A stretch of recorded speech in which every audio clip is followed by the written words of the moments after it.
Função executiva, movimento e sucesso. O que essas coisas têm em comum?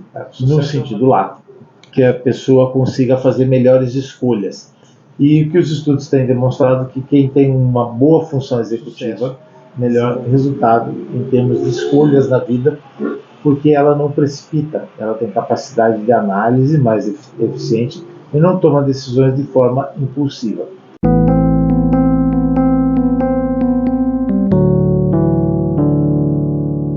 Eu vou apresentar para vocês, principalmente esse artigo, que é uma revisão onde ele trabalha com o desenvolvimento das funções executivas em crianças de 4 a 12 anos de idade.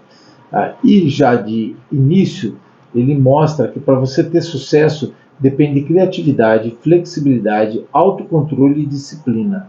Todas elas são condições desenvolvidas pela função executiva, que é um desenvolvimento neurofisiológico e que muda a própria geografia do cérebro. A área desenvolvida pela função executiva, ela é aumentada quando eu tenho os estímulos adequados, os estímulos corretos, como o desenvolvimento social, o desenvolvimento do currículo escolar, com várias estratégias, que a gente vai discutir logo à frente, e também atividades físicas de uma forma geral, atividades aeróbicas, artes marciais e yoga, tem interferência positiva no desenvolvimento das funções executivas. Provavelmente eu tenho 4 atividades, 4 qualidades, que são chaves para o sucesso: criatividade, flexibilidade, autocontrole e disciplina.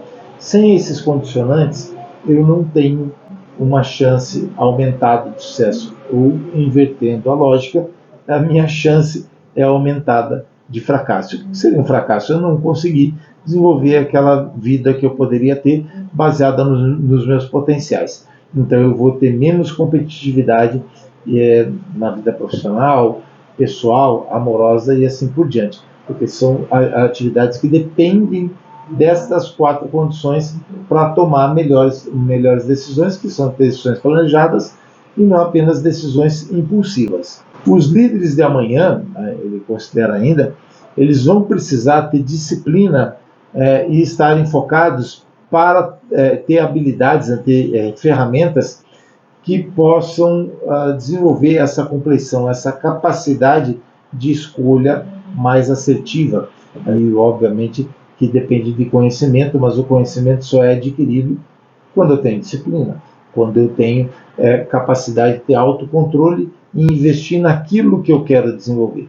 Mas isso é uma mera especulação. Não, eles pesquisaram e foram acompanhar crianças depois ao longo da vida e verificaram que através da vida, na carreira, no casamento e mesmo na saúde física e mental, eles tinham mais sucesso, aqueles que tinham uma boa função executiva desenvolvida. E o que a gente pode estar abordando pensando em desenvolver essas funções executivas de maneira mais eficiente? Esse FOGMED é um programa que foi desenvolvido para melhorar essas funções executivas, em termos de trabalho com palavras de memória, raciocínio, palavras cruzadas, uma série de jogos que faziam com que as crianças tivessem mais concentração e que tivessem mais capacidade de decisão baseada nos problemas que eram apresentados. Então esse programa foi pesquisado,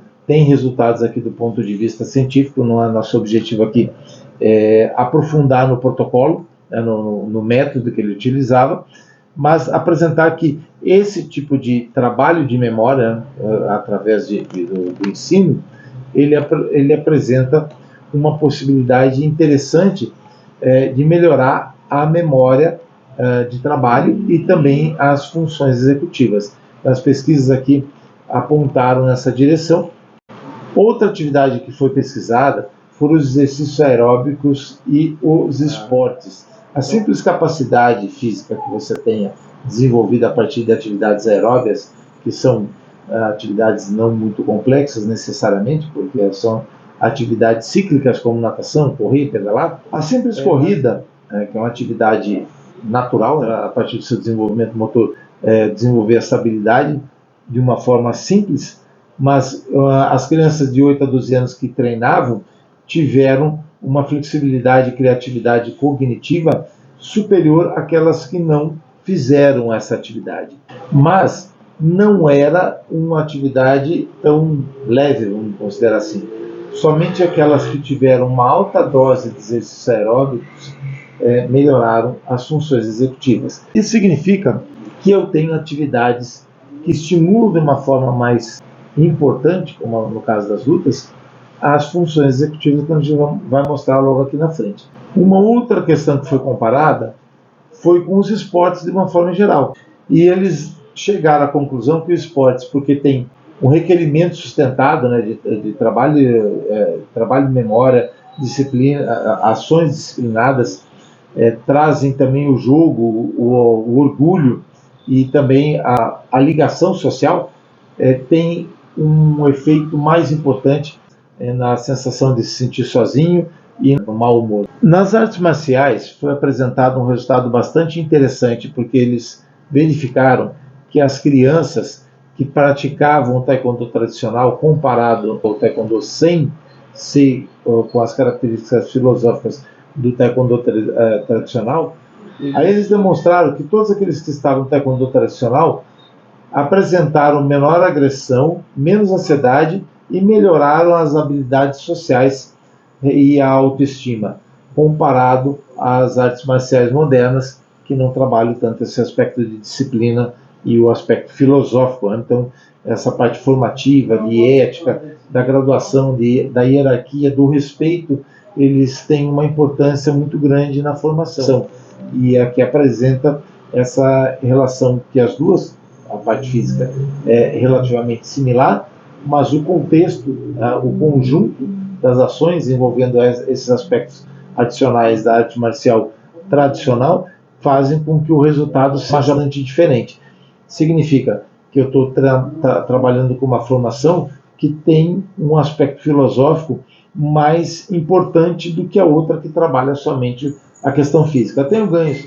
Outra questão que eles investigaram, que apresentou também resultados bastante interessantes, foi o currículo escolar. Então, o método de educação Montessori, ele utiliza várias estratégias de objetos, de raciocínio, de montagem, de encaixes, né, aqueles brinquedos pedagógicos, sempre buscando o lado lúdico, e inclui também uma atividade que é a meditação caminhada.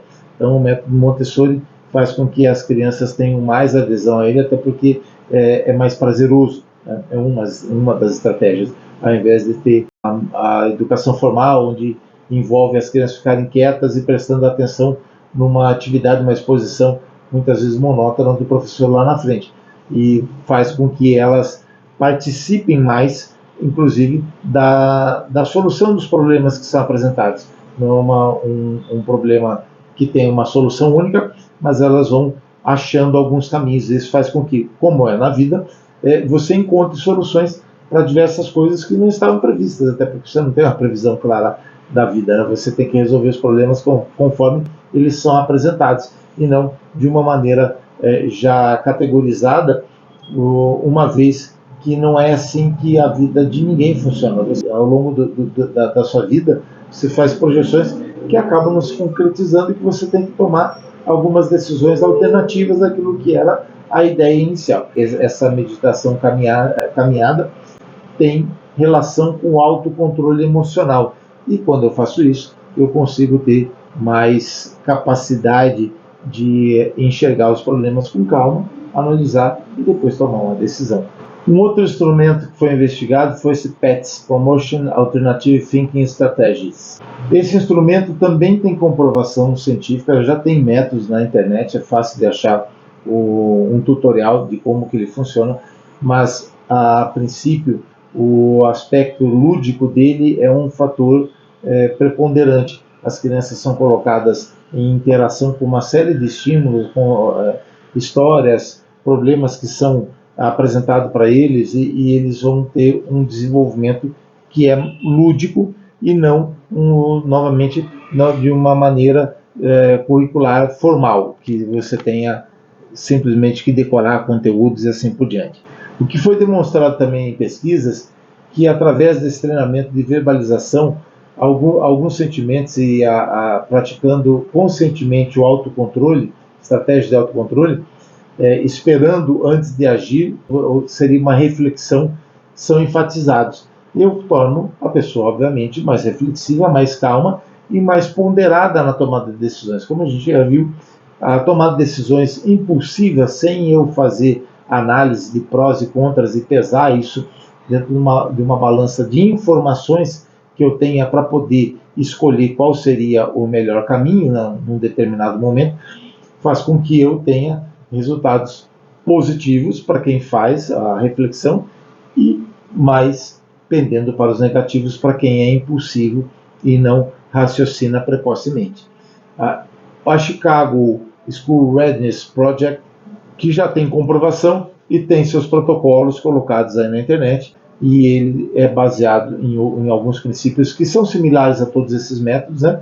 Que é a forma de você acalmar o indivíduo, fazer com que ele tenha mais capacidade de refletir, e eles trabalham desde das crianças até os adultos. E a forma é de você fazer jogos e questões. E você vai trazendo desde problemas políticos a problemas sociais, e dentro desses jogos e questões você vai desenvolvendo uma comunidade, uma visão global, e esse senso de comunidade vai sendo passado para os alunos, e que vai trazendo também um senso de pertencimento. Tá? E eles têm bastante sucesso. Como as pesquisas demonstram, esse trabalho da CSRP, que começam fazendo treinamento com professores a manejar os problemas da classe por um suporte emocional do que os professores controles. Significa, esses professores que receberam esse treinamento têm um resultado positivo comparado àqueles que não receberam esse tipo de treinamento. E as crianças melhoram o vocabulário, têm mais capacidade de leitura e matemática também, e tem um significante autocontrole mais desenvolvido comparado às crianças que não têm o suporte de professores que receberam esse tipo de treinamento. Em síntese, quais são as principais lições que a gente pode tirar dessas informações que foram apresentadas até aqui? 6 abordagens. Primeiro, as crianças que têm uma condição de função executiva mais pobre, ou seja, aquelas que estão mais atrasadas ou que têm algum tipo de problema, seja cognitivo ou seja social, são as que mais se beneficiam.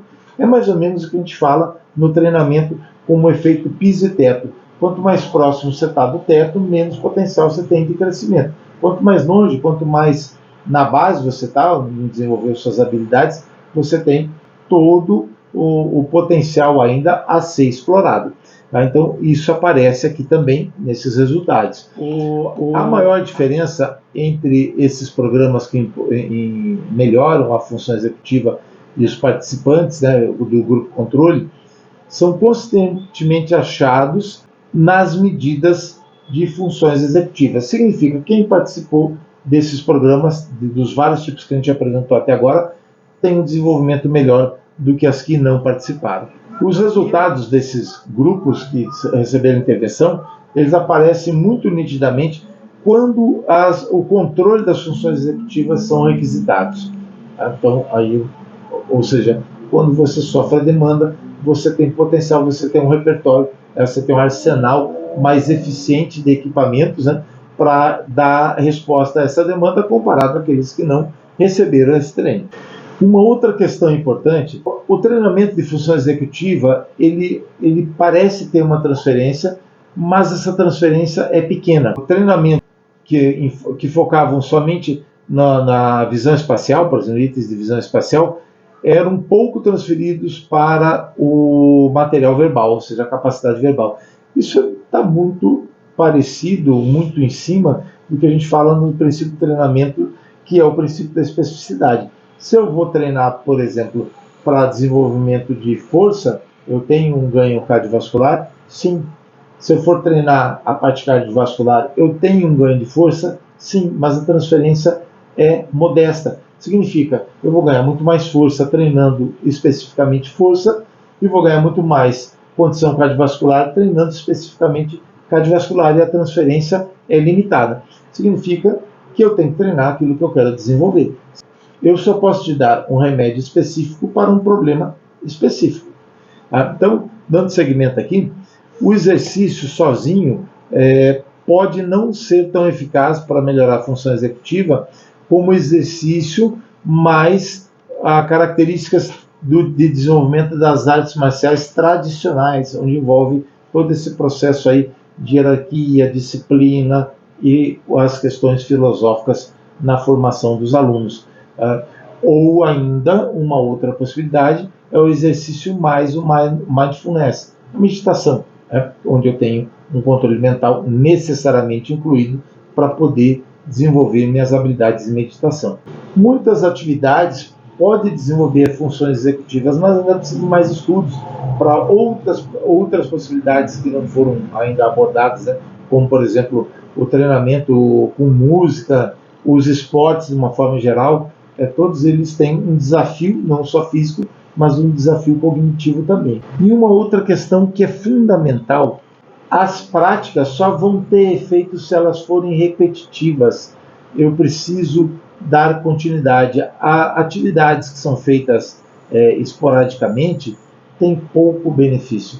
Se eu faço um treinamento e dou um espaço de intervalo muito grande dentro dele, isso eu sei, por exemplo, o atleta de final de semana, o condicionamento dele é pífio, né? Ele ganha muito pouco, ele ganha um pouco naquele final de semana. Quando ele faz a supercompensação, ele tende, com esse espaço muito grande entre uma sessão e outra, a perder esse condicionamento, em vez de aproveitar quando a supercompensação está no pico.